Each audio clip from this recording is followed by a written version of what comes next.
Բարև։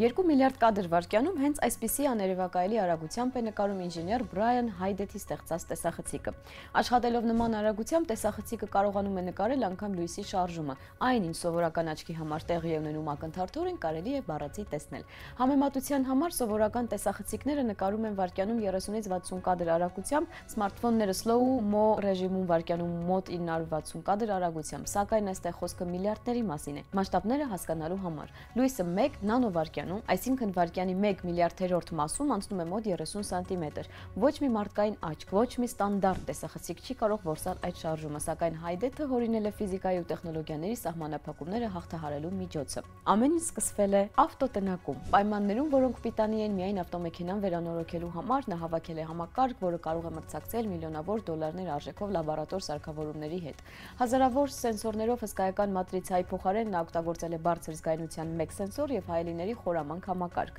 Լազերի լույսը անցնում է ավտոտնակի տարածքով, արտացոլվում հայելիներից, ցրվում մառախուղի մասնիկների վրա եւ դառնում տեսանելի։ Բարձր ճշգրտության կախոցի վրա տեղադրված փոքրիկ հայելին արտացոլված լույսն ուղարկում է սենսորի վրա։ Հայելու յուրաքանչյուր միկրոսկոպիկ շարժում համապատասխանում է 1 պիքսելի։ Իդեալական ճշգրտության հասնելու համար Հայդեթը սովորական հաղորդակները փոխարինել է ատամնավոր գոտիներով, էնկոդերներով, որոնցում անգամ փոքրագույն շեղումը կխախտեր սինխրոնացումը։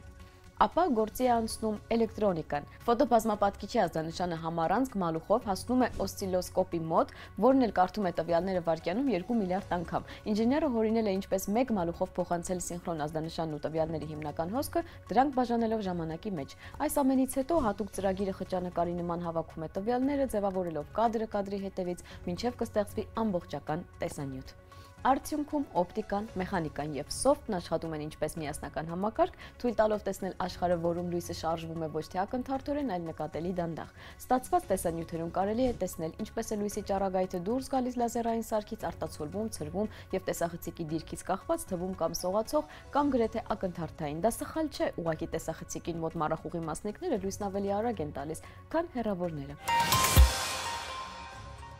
Իսկական սենսացիա Սառը Իսլանդիայի բնակչության համար։ Կղզում առաջին անգամ հայտնաբերել են իսկական մոծակներ։ Մինչև հիմա Իսլանդիան մեր մոլորակի քիչ տարածքներից էր, որտեղ այդ միջոցները գոյություն չունեին, սակայն այժմ իրավիճակ է փոխվել։ Ամեն ինչ սկսվել է նրանից, որ կենսաբան սիրող Բյորն Խյալտասոնը տան առաջ կախել է գինով ներծծված պարան, ուսումնասիրելու համար միջատներին ու գրավում է քաղցր բուրմունքը, ու անսպասելի նկատել է տարօրինակ միջատի, որը նման չի ոչ մի տեղական տեսակի։ Նա որսացել է միջատին, իսկ ավելի ուշ եւս երկուսին, բոլոր 3 առանձնյակները փոխանցվել են Իսլանդիայի բնական գիտությունների ինստիտուտին, որտեղ էլ հաստատվել է։ Դրանք մոծակներ են, որոնք պատկանում են Եվրոպայում եւ Ասիայում լայնորեն տարածված Քուլիսետա անուլատա տեսակին։ Այն Իսլանդիայում նախկինում երբեք չէր հանդիպել։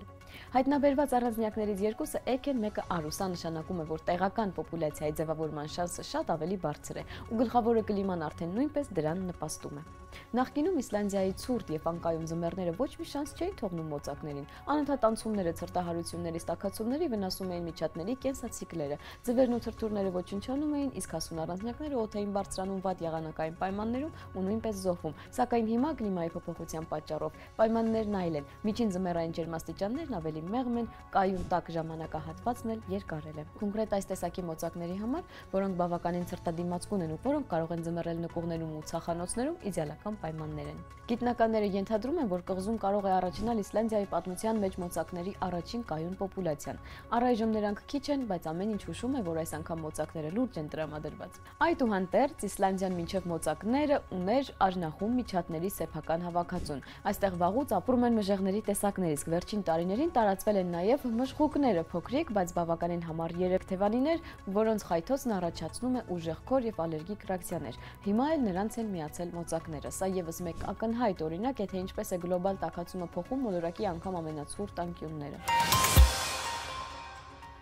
Լավ նորություններ էլ կան։ Մոլորակի ամենահազվագյուտ ծովային կաթնասունների հյուսիսային հարթ կետերի պոպուլյացիան աճի զգուշավոր նշաններ է ցույց տալիս։ Վերջին զեկույցների համաձայն Միացյալ Նահանգների եւ Կանադայի արևելյան ափամերձ հատվածներում այս կետերի թիվը 2024 թվականին կազմել է 384 առանձնյակ։ Դա 2.1%-ով գերազանցում է 2023 թվականի ցուցանիշը։ Բազմացման վերջին սեզոնի ընթացքում էգ կետերը լույս աշխարհ են բերել 11 ձակ, որոնցից 4-ը առաջին անգամ ծննդաբերող մայրերի մոտ, ու ինչը հատկապես կարևոր է, 2025 թվականին չի գրանցվել նավերի հետ բախման կամ ձկնորսական ցանցերի պատճառով կետի գոզողվելու եւ ոչ մի դեպք։ Հյուսիսային հարթ կետերը գրեթե ամբողջությամբ անհետացել էին կետորսության պատճառով։ Եվրոպական պոպուլացիան ոչնչացվել էր, իսկ ամերիկյանը կրճատվել մինչև կրիտիկական մակարդակի, որի արգելքից հետո թվականակն աստիճանաբար վերականգնվել էր, սակայն 2010-ականներին կրկին մարդու գործունեության պատճառով նորից նվազել։ Այժմ առաջին անգամ տեսակը կայունաճ է ցույց տալիս ավելի քան 7% վերջին 4 տարիների ընթացքում։ Մասնագետները կապում են դա պահպանման միջոցների խստացման ու առանցքային միգրացիոն ուղիների վրա ծովային թրաֆիքի կրճատման հետ։ Այս շաբաթվա գիտական տերմինը պրոպագատորն է։ Պրոպագատորը ժամանակակից քվանտային ֆիզիկայի առանցքային գործիքներից է։ Այն նկարագրում է, թե ինչպես է մասնիկը, օրինակ էլեկտրոնը կամ ֆոտոնը, տեղափոխվում տարածության ժամանակի մի կետից մյուսը։ Ավելի պարզ ասած, դա մաթեմատիկական բանաձև է, որը ցույց է տալիս, թե ինչ հավանականությամբ մասնիկը կհայտնվի նոր վայրում կոնկրետ ժամանակ հետո։ Դաշտի քվանտային տեսության մեջ պրոպագատորը ցույց է տալիս բոլոր այն ուղիները, որոնցով մասնիկը կարող է հայտնվել վերջնական կետում։ Խոսքն անգամ ուղիների մասին է, որոնք անհնարին են թվում դասական ֆիզիկայի տեսանկյունից։ Հենց այս բոլոր հավանականությունների գումարն էլ որոշում է մասնիկի վերջնական վարքագիծը։ Պրոպագատորների միջոցով են ֆիզիկոսները հաշվարկում տարրական մասնիկների փոխհատեսությունները, կանխատեսում գիտափորձերի արդյունքներն ու անգամ ստուգում տարածություն ժամանակի ֆունդամենտալ հատկությունները։ Առանց պրոպագատորների անհնար կլինեն քվանտային էլեկտրադինամիկան եւ տարրական մասնիկների ստանդարտ մոդելը։ Իսկ այսօրվա համար այսքանը, կհանդիպենք։